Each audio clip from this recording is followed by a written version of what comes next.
I don't know what it's like over in the UK. Did you see a lot of news about that there? Yeah, a fair bit, yeah. We not got as much some here. footage.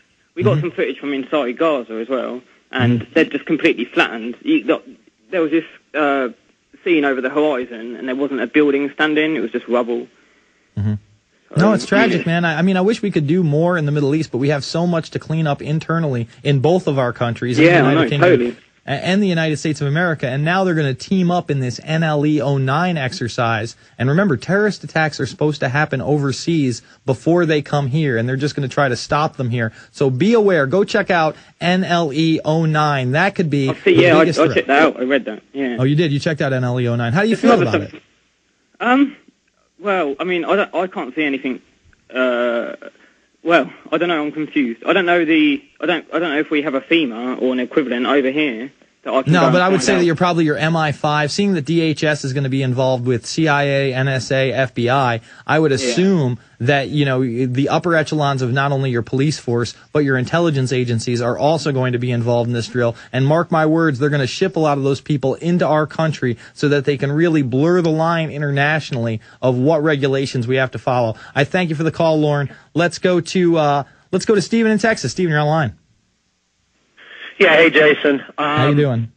Good. Well, I'll tell you right now, after I had actually sent that clip to you, you played about that torture on an email today. Oh, did you? Yeah, and I actually sent you another one. They're both from ABC News. Yeah, you sent me the Gingrich one. I read that one. I talked about it on the air earlier, and basically, you know, it's just more WWE politics. Newt Gingrich is outraged. He's outraged that Pelosi, you know, is saying this. Meanwhile, both him and Pelosi know damn well what's been going on at Guantanamo Bay and other places. They damn well know that we're torturing, and it's just false left-right paradigm bullshenanigans.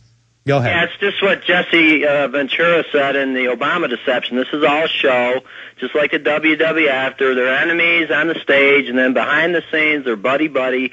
And the hypocrisy, you know, and you saw this firsthand in that video of the torture. Here's Bush, hand in hand with this guy from the UAE. And, you know, they're not going to do anything about this. But the thing I'm thinking about is, you know, can Americans picture Americans called Blackwater doing that kind of stuff here in America? Because that's what we're heading for. Exactly. And I just wanted to bring up real quick two quick things. First of all, I wanted to encourage you and everybody out there, there's an excellent site called 911busters.com. And that has an hour-long video on chemtrails. It's, I think, the best one out there. And I mean, it has even got really good special, you know, musical effects as it goes through. But it's called the Chemtrails video, and it's 911busters.com. You need to check that out. It's just real powerful for evidence of chemtrails. The other thing I wanted to bring up is I get a magazine called Acts and Facts from the Institute for Creation Research. And, you know, you remember that Alex in the past has covered what the eugenicists are doing, mixing DNA of animals and humans and coming up with these real weird creations in their labs.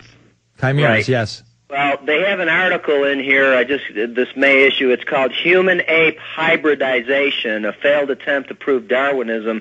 And this guy, Jerry Bergman, I found this real interesting. He mentions this guy, Ilya Ivanov. And apparently what this guy did was he tried to artificially inseminate apes and gorillas and such with, actually human women, with the semen of apes and gorillas and simians to try and prove that evolution was true. And this is back in the early 1900s, and of course it failed. But the interesting thing this guy pointed out was that it was the Russian and British governments that actually funded this. And so I wrote an email to this guy today, and I gave him a bunch of links to what you guys are doing. And I told him, I said, you need to check this out based on the research you've got in this article and see that this is, you know, something that was basically, you know, it's nothing new. But, you know, I told him, I said, basically I would dare to say that the ones that were really behind funding this were the Rockefellers and the House of Rothschild and the British royal family because, you know, they're doing the exact same thing now. So, you know, it says in the Bible there's no new thing under the sun.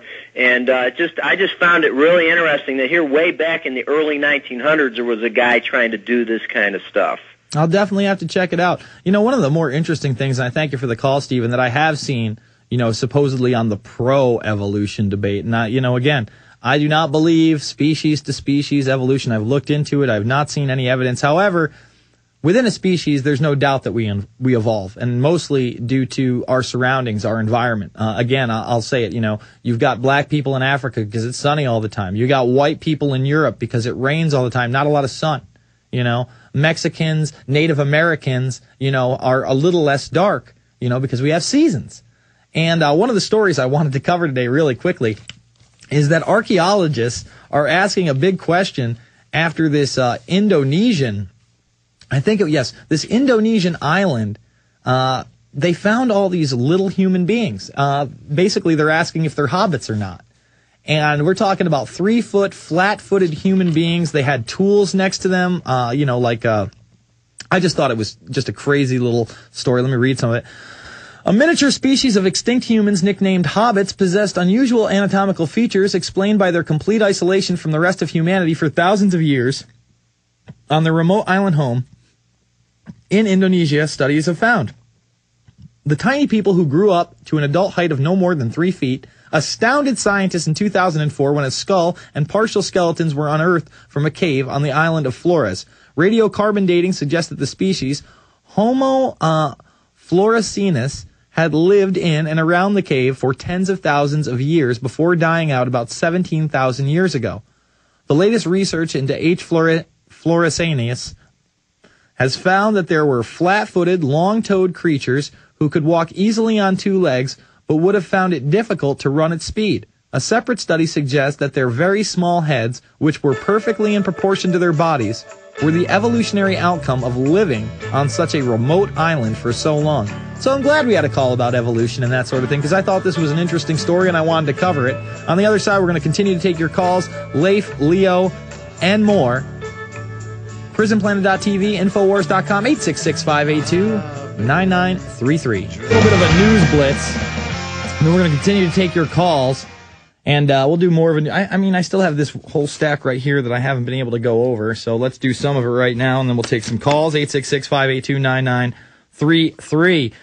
Denial on detained boy claim. A claim that a 10-year-old boy was held in police detention without supervision in Hobart last week has been rejected by the Corrective Services and Justice Department. This is off the Examiner, by the way. Director Robert Williams yesterday claimed a Greens leader, Nick McKim, that a 10-year-old boy was arrested and subsequently processed at the Hobart Reception prison last week without any parent or guardian present and without any legal representation. McKim has commented on the actions by correctional service officers in the process used to detain the boy, and there were some inaccuracies in those comments, he said.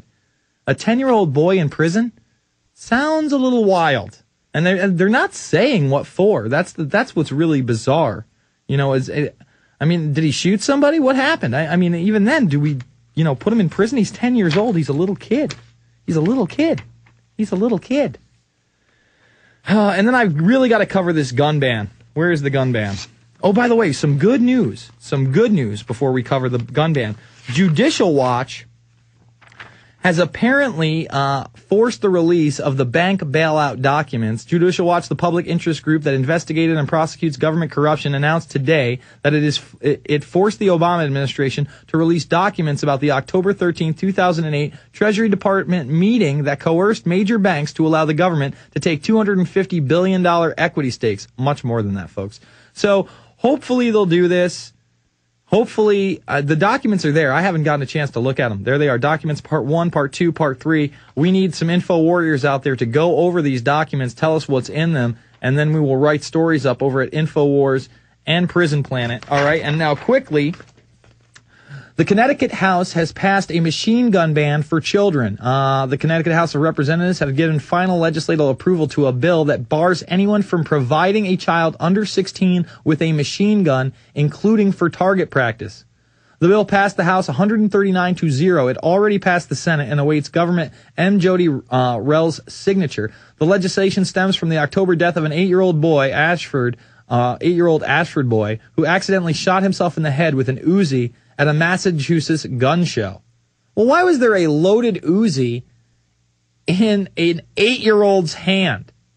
First of all, The parent should have been prosecuted on that for having his 8-year-old handling a loaded Uzi. I mean, what kind of an idiot gives their 8-year-old a loaded... All right, I'm going to stop. I'm going to take a call. That's just off the chain. And now we have this terrible legislation because of it. Leif in Montana, you're on the air.